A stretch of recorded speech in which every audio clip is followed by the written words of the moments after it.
नमस्कार, आप देख रहे हैं 9 भारत समाचार। नमस्कार, आप देख रहे हैं 9 भारत समाचार। मैं हूं नेहा राठी। आइए देखते हैं आज की बड़ी खबर।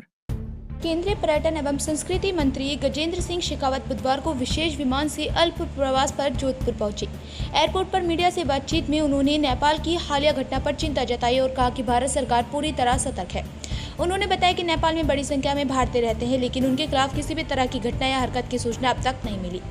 कैलाश मानसरोवर यात्रा पर गए यात्री और अन्य पर्यटकों से लगातार संपर्क किया जा रहा। वर्तमान में एयर मार्ग पर संचालन रुका हुआ है, लेकिन कुछ ही समय में उड़ानें शुरू हो जाएंगी।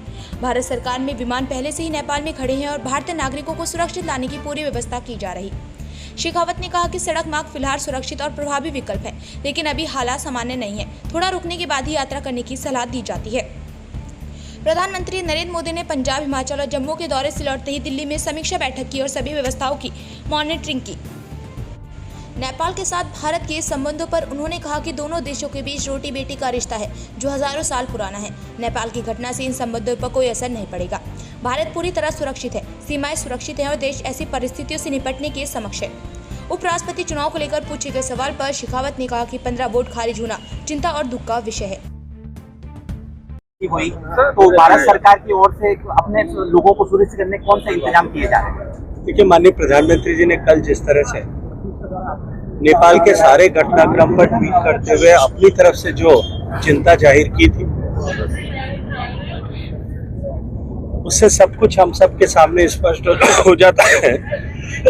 नेपाल में जो कुछ हुआ है वो चिंताजनक है, लेकिन जिन कारणों के चलते हुआ है वो और भी ज्यादा चिंताजनक है।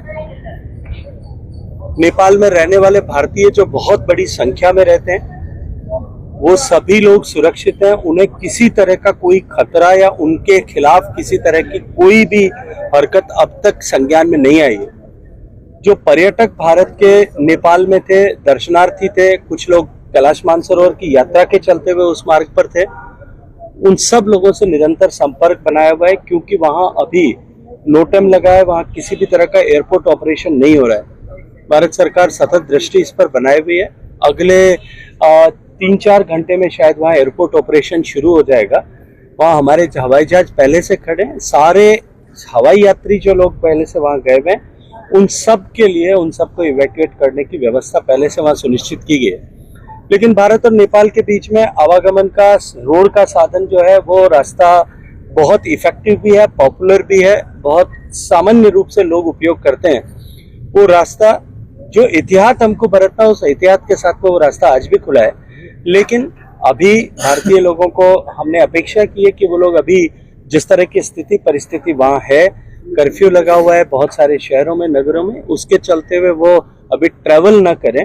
लेकिन जैसे ही स्थितियां अगले 1 दिन में सामान्य हो, रेलवे के रास्ते से वो लोग भारत में आराम से आ सकते। विशेष मीटिंग करने वाले सिर्फ पीएम को लेकर वो मीटिंग ऑलरेडी कल पीएम साहब जब दिल्ली में पंजाब और कश्मीर की यात्रा करके, हिमाचल, पंजाब और जम्मू की यात्रा करके बाढ़ की स्थितियों का आकलन करके लौटे थे, तब आते ही उन्होंने इन सारी व्यवस्थाओं पर सुरक्षा संबंधी कैबिनेट की उप समिति के साथ बैठ करके और सारी व्यवस्थाओं पर विचार किया था, सारी स्थिति परिस्थिति की समीक्षा भी की। 80 लाख नेपाली अपने भारत में भी है।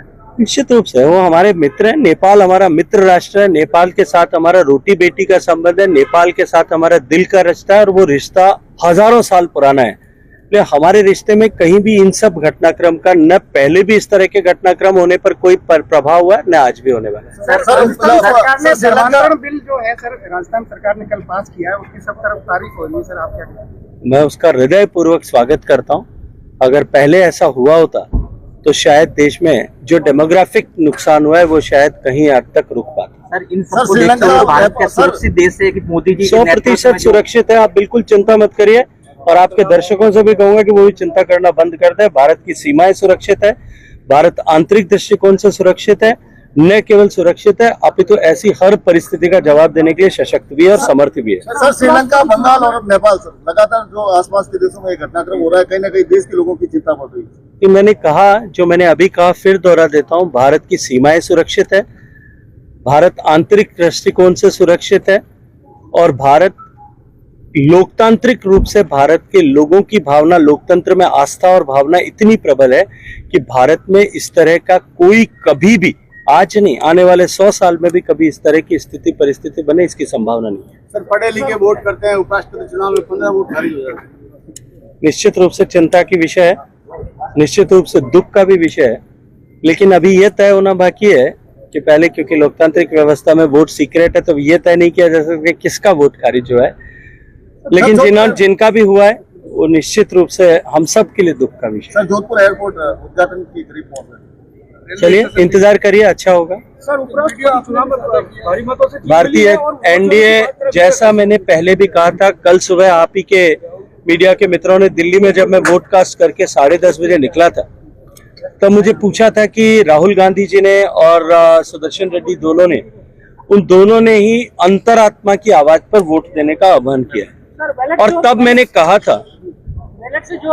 कहा था कि अगर अंतरात्मा की आवाज पर वोट देने का आह्वान किया गया तो निश्चित रूप से सीपी राधाकृष्णन जी को एनडीए के जितना मत है उससे भी 20, 25, 30 वोट एक्स्ट्रा मिलेंगे, क्योंकि अगर अंतरात्मा की आवाज पर कोई वोट करेगा तो भारत के भविष्य को दृष्टिगत रखते हुए और सीपी राधाकृष्णन जी के व्यक्तित्व को दृष्टिगत रखते हुए हमको जितनी संख्या हमारी है उससे अधिक वोट मिलेगा, और वही हुआ है।